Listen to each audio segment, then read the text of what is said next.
Weekend curfew, सरकारी दफ्तरों में वर्क फ्रॉम होम होगा, जरूरी सेवाओं को छूट मिलेगी। इस वक्त की बड़ी खबर दिल्ली से, जहां पर सूत्रों के हवाले से बड़ी खबर है, दिल्ली में लगेगा वीकेंड कर्फ्यू। अब सरकारी दफ्तरों में वर्क फ्रॉम होम होगा और जरूरी सेवाओं को ही छूट मिलेगी। इस वक्त की सबसे बड़ी खबर दिल्ली से, जहां पर देखिए लगातार बढ़ रहे केसेस को देखते हुए डीडीएमए की बैठक में महत्वपूर्ण फैसला लिया गया है। और देखिए दिल्ली के सीएम अरविंद केजरीवाल भी फिलहाल कोविड संक्रमित हो चुके हैं और आज डीडीएमए की महत्वपूर्ण बैठक होनी थी, जिस बैठक में यह फैसला लिया गया कि अब वीकेंड कर्फ्यू लगाया जाएगा।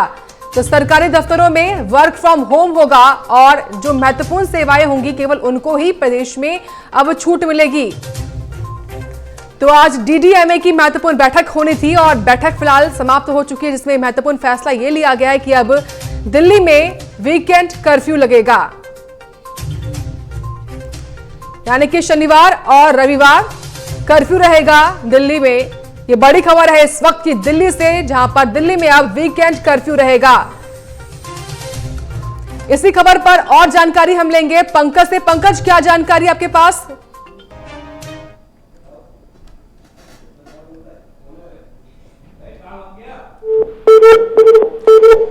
तो चलिए महत्वपूर्ण खबर आपके सामने, जहां पर दिल्ली में अब वीकेंड कर्फ्यू रहेगा, यानी कि शनिवार और रविवार कर्फ्यू रहेगा दिल्ली में और सरकारी दफ्तरों में अब वर्क फ्रॉम होम रहेगा।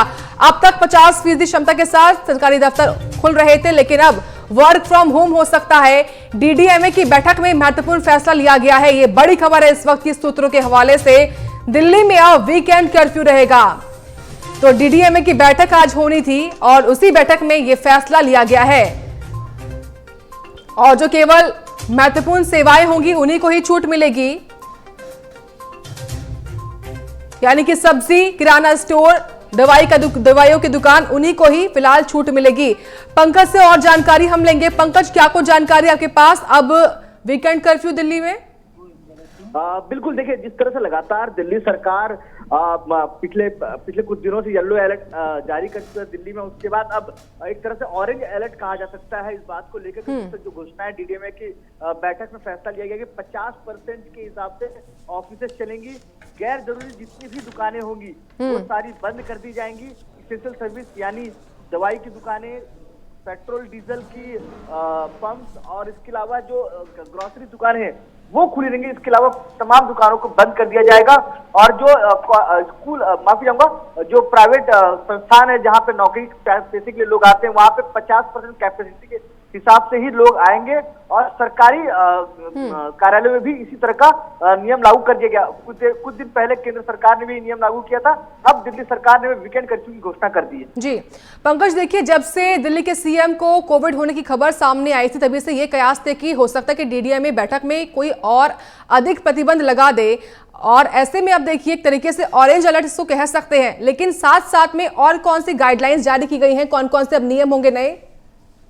देखिए शुरुआती दौर में अभी एक तरफ बात की जाए तो अभी तीन मुद्दे सामने निकल के आए हैं। ऑरेंज अलर्ट में जो 50% कैपेसिटी के हिसाब से ऑफिसेस चलेंगी और नॉन इसेंशियल सर्विसेज जो भी हैं उसको पूरी तरह से बंद कर दिया गया है। इसेंशियल सर्विस मतलब जो पहले लॉकडाउन में या दूसरे लॉकडाउन में जो स्थिति नजर आई थी, सेम उसी तरह की स्थिति होगी। और साथ ही जिनको कोविड के टीकाकरण के लिए जिनको जाना है, वैक्सीनेशन के लिए जिनको जाना है, उनको अपना कोविन जो ऐप के थ्रू रजिस्ट्रेशन है वो आपको रजिस्ट्रेशन दिखाना पड़ेगा, तो ही आप जा पाएंगे।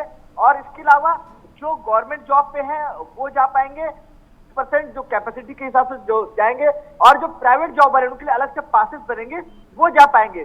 तो ये अब एक नया ऑरेंज अलर्ट पे एक नया नियम कहा जा सकता है जो दिल्ली सरकार ने डीडीएमए ने एक जारी किया है। और भी कुछ इसमें सुधार किया सकते हैं, लेकिन इंतजार है कि जो ऑफिशियली एक तरह से जो नोटिफिकेशन है वो अभी सामने नहीं आया, लेकिन जो सूत्र बता रहे हैं कि अब दिल्ली में भी एक तरह से ऑरेंज अलर्ट जारी कर दिया गया है और दिल्ली में भी अब एक तरह से वीकेंड। पंकज, वीकेंड पर तो कर्फ्यू रहेगा, लेकिन जो वीकडेज होंगे वहां उसके लिए कोई नियम है क्या? देखिए वीकडेज में दुकानें खुलेंगे, ऑड इवन के तर्ज पे खुलेंगे, वीकेंड में पूरी तरह से बंद रहेंगे। वीकडेज में जो मॉल है, जो जरूरी सामान है, गैर जरूरी सामान भी है, जो कपड़ों की दुकान कहा जाए और तमाम दुकानें हैं, रेस्टोरेंट है, वो भी खुले रहेंगे। लेकिन जो वीकेंड कर्फ्यू में है सिर्फ इसेंशियल सर्विसेज खुले रहेंगे और खाने की जो सुविधा है आप ऑनलाइन शुरू मंगा सकते हैं। जो ऑनलाइन ई कॉमर्स फैसिलिटी है वो सुचारू रूप से चालू रहेंगे वीकेंड में, लेकिन वीकडेज में भी चालू रहेंगे। वीकेंड में सबसे अहम यह है कि नॉन एसेंशियल जितने भी सर्विसेज हैं उसको पूरी तरह से बंद कर दिया जाएगा, और मंडे टू फ्राइडे में एक तरह से कहा जाए जो वीकली मार्केट है वो भी पूरी तरह से बंद रहेगा। जी पंकज, जैसा कि अब सरकारी दफ्तरों में वर्क फ्रॉम होम होगा, ये कब से अप्लाई होगा?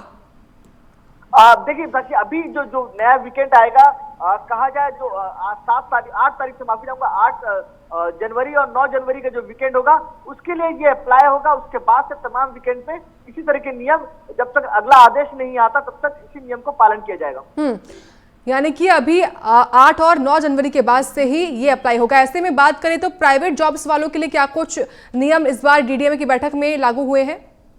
देखिए प्राइवेट जॉब्स के लिए जो पहले कोविड प्रोटोकॉल में ऑरेंज अलर्ट में रखा जाता है उसी को अप्लाई किया गया है, उसी नियम को फॉलो किया गया है। उसके तहत 50% कैपेसिटी के हिसाब से ऑफिस लोग जा पाएंगे, क्योंकि नियमानुसार जो पहले येलो एक्ट पे जारी किया गया था, जो पब्लिक ट्रांसपोर्ट है 50% की कैपेसिटी उसी के तहत पे अब ऑफिस भी, जो प्राइवेट सेक्टर के ऑफिस है उसमें भी 50% की कैपेसिटी पे लोग आ पाएंगे।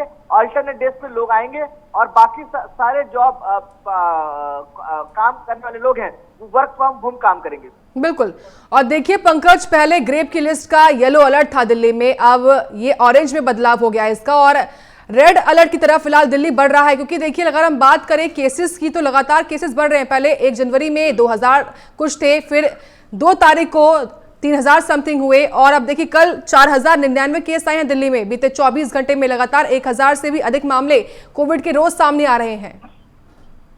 देखिए बेशक जिस तरह से लगातार केसेस बढ़ रहे हैं, आपने गौर किया होगा शुरुआती दौर में दिसंबर के अंत में 27-28 दिसंबर के आसपास जो आंकड़े थे वो दुगने आंकड़े थे, लेकिन अब जो आंकड़े आ रहे हैं वो 8 गुना आंकड़े आ रहे हैं। लगातार वृद्धि हो रही है। दिल्ली के आसपास के तमाम इलाकों में भी इस तरह की खबरें आ रही है। सबसे चिंताजनक स्थिति तब बन जाती है जब दिल्ली के मुख्यमंत्री खुद रैलियां करते हैं और उसके बाद वो कोविड पाते हैं। दिल्ली के सांसद है मनोज तिवारी, वो कोविड आ जाते हैं, और दिल्ली से ही केंद्र के जो मंत्री है महेंद्र नाथ पांडे, वो पॉजिटिव आए थे, प्रियंका गांधी आ जाती है। तो कहने का ये चिंता का विषय हो जाता है कि अब सरकार आगे की योजना कैसे बनाएगी, क्योंकि लगातार आप लोगों को जागरूक तो कर रहे हैं, लेकिन नेताओं खुद रैलियों पे जा रहे हैं, नेता खुद भीड़ में जा रहे हैं, तो लोगों को कैसे कन्विंस करेंगे, तो ये अहम हो जाता है। लेकिन आंकड़े लगातार जो बढ़ रहे हैं वो चिंता का विषय है, क्योंकि ओमिक्रॉन के ही जो आंकड़े हैं और साथ में कोविड के दोनों आंकड़े लगातार एक साथ बढ़ते नजर आ रहे हैं, वो भी डबल और ट्रिपल गुने के हिसाब से। बिल्कुल। और पंकज, जिस तरीके से डीडीएमए की बैठक हुई है उसमें क्या किसी को रियायत मिली है?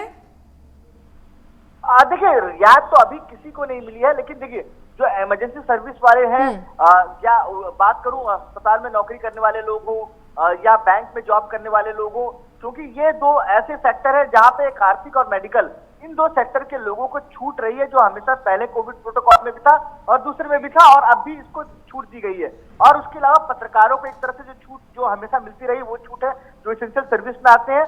लेकिन इसके अलावा तमाम जो प्राइवेट सेक्टर की जॉब है उनको 50% के क्षमता के हिसाब से उनको नौकरी पे आना होगा, ऑफिस कैपेसिटी 50% होगी, और इसके अलावा जो तमाम नॉन एसेंशियल सर्विसेज है उनको पूरी तरह से बंद कर दिया जाएगा।